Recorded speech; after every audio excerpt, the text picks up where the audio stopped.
વડોદરા ખાતે રસ્તા ઉપર મસ્ત મોટો ભૂવો જોવા મળ્યો છે। ભૂવો પડવાની સ્થિતિ યથાવત જોવા મળી છે વડોદરા ખાતે। ત્યારે વધુ એક માહિતી વડોદરાથી મળી છે, જ્યાં મસ્ત મોટો ભૂવો ફરી એકવાર પડ્યો છે। ભૂવો પડતા જ રોડને બંધ કરવામાં આવ્યો છે। તો સિટી એન્જિનિયરની સોસાયટી પાસે આ ભૂવો પડ્યો હતો, જેના દ્રશ્યો પણ વડોદરાથી સામે આવી રહ્યા છે। અનેકવાર ભૂવા પડવાની ફરિયાદ સ્થાનિકો દ્વારા વડોદરાથી કરવામાં આવી છે। ત્યારે આ વખતે ઇન્દ્રપુરી સોસાયટી પાસે મસ્ત મોટો ભૂવો પડ્યો છે।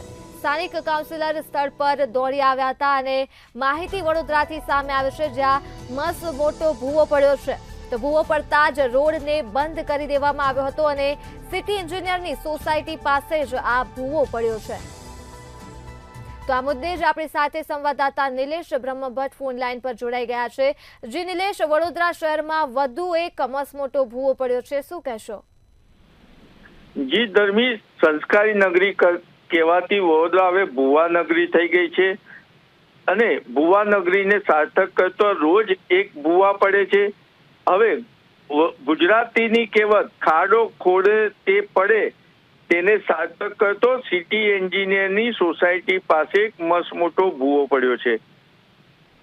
રૂપમ સિનેમાથી સંગમ જતા ઇન્દ્રપુરી સોસાયટી માટે પર આ મસ્ત મોટો ભૂવો પડ્યો છે અને સ્થાનિક કોર્પોરેટર મનોજ પટેલ, શ્વેતા ઉત્તેકર સ્થળ પર પહોંચ્યા હતા, પરંતુ ભ્રષ્ટ અને સરમુખત્યાર સિટી એન્જિનિયર આ ભૂવા જોવાની દરખાસ્ત પણ એટલે નથી લીધી, દરકાર પણ નથી કરી।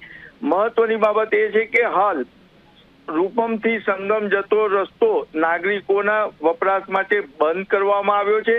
બેરિકેટિંગ કરી અને સિટી એન્જિનિયરના અધિકારીઓ સંતોષ માની રહ્યા છે।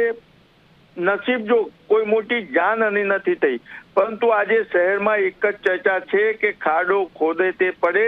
સિટી એન્જિનિયરે 6 મહિના લોકોને ગંદુ પાણી પીવડાવ્યું છે અને આ સિટી એન્જિનિયરના પાપે જ વડોદરા શહેર ખાડોદરા અને ભુવા નગરી બની ચૂક્યું છે। ત્યારે હવે એની સોસાયટી પાસે જ એક ભૂવો પડ્યો છે। નાગરિકો આશા રાખી રહ્યા છે કે વહેલી તકે આ ભૂવા પૂરવાનું કામ સિટી એન્જિનિયર કરાવે। જી ધર્મી। જી નિલેશ, તમામ વિગતો બદલ આભાર। તો વડોદરાથી આ માહિતી મળી છે, જ્યાં મસ્ત મોટો ભૂવો પડ્યો છે। સિટી એન્જિનિયરની સોસાયટી પાસે જ આ ભૂવો પડ્યો છે।